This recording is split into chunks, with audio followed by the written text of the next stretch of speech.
কিছুক্ষণ আগেই একটা খবর নিশ্চয় আমাদের চোখে পড়েছে, সেটা হলো কোটা সংস্কার আন্দোলনের যে 5 সমন্বয়ক ডিবি হেফাজতে আছেন তারা ঘোষণা দিয়েছেন তারা সব কর্মসূচি প্রত্যাহার করছেন। তারা এক্স্যাক্টলি কি বলেছেন সেটা নিয়ে কথা বলবো, কিন্তু এই নিউজটা দেখার সাথে সাথে আমার একটা জিনিস মাথা চাড়া দিল। আচ্ছা, আওয়ামী লীগের ভেতরেই কি কেউ আছে যারা আওয়ামী লীগের পতন নিশ্চিত করতে চাইছে? তাদের সাম্প্রতিক কর্মকাণ্ড দেখে কিন্তু আমার কাছে ঠিক তাই মনে হয়। আমরা এই 5 সমন্বয়কের কথা জানি। প্রথম 3 জনকে, এর মধ্যে 2 জন হসপিটালে ছিল, ধরে নিয়ে যাওয়া হয়েছে। এর মধ্যে একজন জনাব নাহিদের উপরে এর আগে ধরে নিয়ে গিয়ে অকথ্য অত্যাচার করা হয়েছে, তার জখমের চিহ্ন আমাদের সামনে এসছে। তারপর আরো 2 জন জনাব যাকে আমরা চিনি সার্জিস আমাদের সামনে অনেকবার এসছেন তাদের বক্তব্য নিয়ে, সাথে আরেকজন এবং আরেকজন নারী সমন্বয়ক, মোট 6 জন এখন ডিবি হেফাজতে আছে। এবং এই হেফাজতে রাখাটা একেবারে বেআইনি ছিল, কারণ তথাকথিত, আমি গতকাল একটা ভিডিওতে বলেছিলাম যে এক ধরনের ক্রস ফায়ারের গল্প। আপনি ঠান্ডা মাথায় খুন করছেন কিন্তু একটা ডিফারেন্ট গল্প বলছেন। আপনি আসলে এদেরকে আটক করে ফেলেছেন, গ্রেফতার করেছেন, কিন্তু এটা বলছেন না। গ্রেফতার বলে একটা প্রবলেম আছে, আপনি তাকে আদালতে নিতে হবে যদি গ্রেফতার দেখান 24 ঘন্টার মধ্যে। আবার আপনি গুম করেও ফেলতে পারছেন না, গুম করে আপনি একবার একটু এই মুহূর্তে যেহেতু প্রচুর ঝামেলা চলছে চাপে পড়ে যাবেন। গ্রেফতার দেখালে 24 ঘন্টার মধ্যে কোর্টে নিতে হবে, তারপর রিমান্ডে আনতে হবে, মানে তাদেরকে তাদের দাবির জন্য গ্রেফতারে করে ফেলেছেন, এটা প্রবলেম হবে। ফলে আপনি একটা উদ্ভট যুক্তি দিচ্ছেন যে তারা নিরাপত্তাহীনতায় ভুগছে, তাই তাদেরকে নিরাপত্তা হেফাজতে আনা হয়েছে। এবং পরিস্থিতি এমন যে বাবা মাকে দেখা করতে দেয়া হয়নি। এর আগে তাদের টিচাররা গিয়েছেন, তাদেরকে তো দেয়া হয়নি, বাবা মাকেও না। এবং রীতিমতো এরকম নিউজ আছে, আমি একটু পড়ি ডিবি থেকে। জনাব হারুনা রশিদ বলেছেন, তিনি বলেন, নিরাপত্তার স্বার্থে যাদেরকে আমরা নিয়ে এসেছি তাদের পরিবারের কাছে অনুরোধ করব, দুশ্চিন্তা করার কোনো কারণ নেই। আমরা মনে করি তাদের নিরাপত্তার বিষয়টি আমরা দেখছি, পরিবার যেন নিশ্চিন্ত থাকে সেই ব্যাপারে সেই বিষয়ে আমরা আশ্বস্ত করতে চাই। মানে আমরা খেয়াল করি একটা কিছু লোকজনকে, কিছু স্টুডেন্টকে যদি আপনি নিরাপত্তার কারণে নিয়ে আসেন, তাদের পরিবারের সাথে দেখা করতে দিতে সমস্যা কোথায়?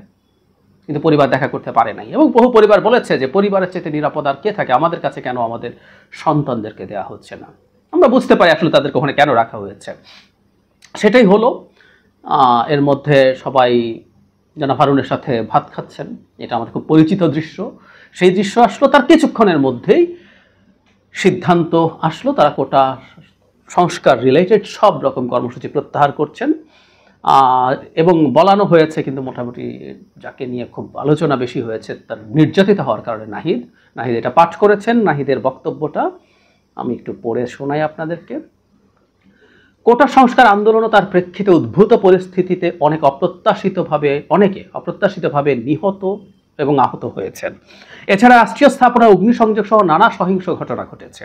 আমরা এসব ঘটনার তীব্র নিন্দা জানাই, সুষ্ঠু তদন্ত সাপেক্ষে দ্রুত বিচারের দাবি জানাচ্ছি।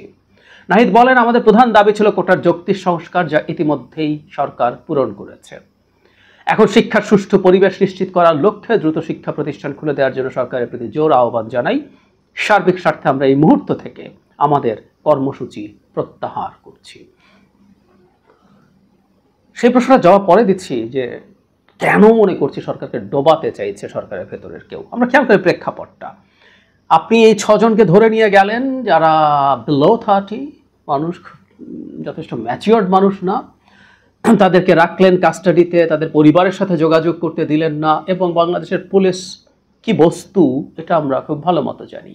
এর মধ্যে আমাদের প্রচুর নিউজ সামনে আসছে কিভাবে হেফাজতে শারীরিক এবং মানসিক নির্যাতন করা হয়।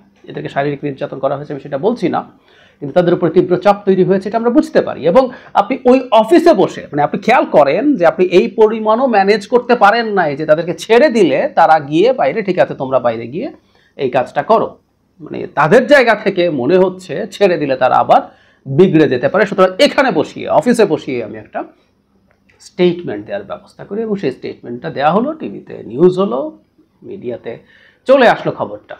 আচ্ছা, এভাবে একটা ঘোষণা দিয়ে কিছু কি অর্জন করা গেল? আমরা প্রাথমিকভাবে বলি যে 5 জন বা 6 জন ডিবি অফিসের না, তারা নিজেদের মধ্যেই সিদ্ধান্ত নিয়ে যদি মনে করে 6 জন মিলে আমরা এটা প্রত্যাহার করে দেব। প্রত্যাহার কি হবে আসলে? এই মুভমেন্টটার 60-এর মতো সমন্বয়ক আছেন। এই 60-এর মতো সমন্বয়ককে কি একত্র করা ছাড়া এরকম একটা ঘোষণা দিয়ে দেয়া যথেষ্ট হবে? বা যা যা ঘটেছে সেই ঘটনাগুলো কোনো রকম কোনো মানে অ্যাড্রেসিং হবে না মৃত্যু, আহত, হত্যা, নির্যাতন এবং এখন যা যা হচ্ছে, হয়ে গেল, হলো না।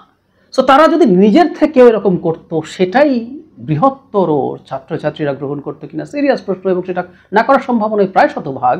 আর এখানে আপনি ডিবি অফিসে বসে একটা ঘোষণা দেওয়াচ্ছেন, এটা আমি ধারণা করি, আমি যখন ভিডিও করছি, আমি তো আমার সামনে এরকম নিউজ আসেনি, আমি ধারণা করি অনেকেই এটা প্রত্যাখ্যান করবেন, সেরকম পাল্টা বিবৃতি আসবে, এটা আশারই কথা। কিন্তু আমি যে কারণে বলছি যে সরকারকে ডোবানোর জন্য কি কেউ বসে আছে, কেন এই মুহূর্তে অ্যাটলিস্ট সরকার এই ঘটনাগুলোতে কি কি করছে সেটা নিয়ে সারা দেশ তো বটেই, সারা পৃথিবীর নজর আছে। আপনি খেয়াল করেন একটা মুভমেন্টে যারা আছে তাদেরকে আপনি নিয়ে যেই ধরনের অ্যাম্বিয়েন্স, যে ধরনের প্রেক্ষাপট পরিস্থিতিতে তাদেরকে ঘোষণা দেওয়াচ্ছেন, এটা মানে লিস্ট বুদ্ধি, একেবারে অতি সামান্য বুদ্ধি থাকলে বোঝা যায় এটা কি হয়েছে। মানে ক্ষমতায় থাকলে কি মনে হয় বা আশপাশে সব স্টুপিড? আমি প্রায় মনে করি আসলে সম্ভবত মনে হয় যেহেতু ওনারা ক্ষমতায় থেকে গেছেন, হ্যাডাম দেখাচ্ছেন, আমরা সব একেবারে আমাদের মাথায় লিস্ট বুদ্ধি শুদ্ধি নাই, তাদের অনেক বুদ্ধি, তাই মনে হয়। কিন্তু এই যে বললাম, আমরা বুঝি যেমন সারা পৃথিবী কি বোঝে না, বোঝে। সুতরাং এখনো আপনি এই পরিমাণ উল্টোপাল্টা কাজ করেছেন, বিভৎসতা চালিয়েছেন, এখন আপনি যে ওয়েতে এটাকে সামাল দেওয়ার চেষ্টা করছেন, তার মধ্যেও এনতার 2 নম্বরই, তার মধ্যে এনতার মানবাধিকার লঙ্ঘন। আমরা কোন মানবাধিকার লঙ্ঘন দেখছি না, নানা ফর্মে দেখছি। ফলে আপনি যখন এগুলো করেন, এগুলো সরকারের সিরিয়াস বদনাম তৈরি করবে। মানে আপনি এটা করে কি অর্জন করলেন? আপনি বলতে পারেন যে না, ছাত্রছাত্রীরা তো এটা এখন উইথড্র করে ফেলেছে, মূল যারা আছে, বাকিরা না করলে ওরা বিএনপি জামাত, সুতরাং এবার ধরপাকড় করবেন। ধরপাকড় তো আপনি আগেও একইভাবেই করেছিলেন, কি হয়েছিল তাতে? কিন্তু না, এগুলো করা হচ্ছে। এজন্যই বলছি, মানে সরকারের মাথা ঠিক নেই সত্যিকার অর্থে। কোনো জায়গায় কারো সুস্থ মস্তিষ্কের কোনো কাজ আমি দেখছি না। এই কাজটা ডিজাস্ট্রাস একটা ভুল হয়ে গেল, ভুল করে ফেলেছে তারা। বাট আই এম হ্যাপি, এই সরকার যত ভুল করবে, যত তার নিজের পায়ের নিচের মাটিকে দুর্বল করে ফেলবে, আমরা যারা এই দেশের একটা গণতন্ত্র ফেরত পাওয়ার আশা করি, তারা খুশি হব। একটা স্বৈরাচার তার নিজের বিভৎস সব, উদ্ভট সব ভুলে ক্রমাগত ডুবছে, এটা দেখা নিশ্চয়ই আনন্দের। ডিজাস্টারাস একটা ভুল আমরা মাত্রই দেখলাম, এবং আমরা অপেক্ষা করব আরও অনেক ভুল এই সরকার করতে থাকে, এবং করার কথা। আপনি খুব নিরাপদে, খুব আরামে এতগুলো বছর কাটিয়ে দিয়েছেন, যখন একটা রিয়েল চ্যালেঞ্জে পড়েছেন আপনি দিশেহারা হয়ে গেছেন, দিশেহারা বোধ করছেন। যে পুলিশ বাহিনী আজকে এইসব প্রতিশোধমূলকভাবে জনগণের উপরে ঝাঁপিয়ে পড়েছে, সেই পুলিশ বাহিনী কয়দিন আগে কি হয়েছে আমরা দেখেছি না? একেবারে নিরস্ত্র মানুষের সামনে ইট পাটকেল লাঠি সোটা এই থাকা মানুষের সামনে কি বিভৎসভাবে হেরে গেল।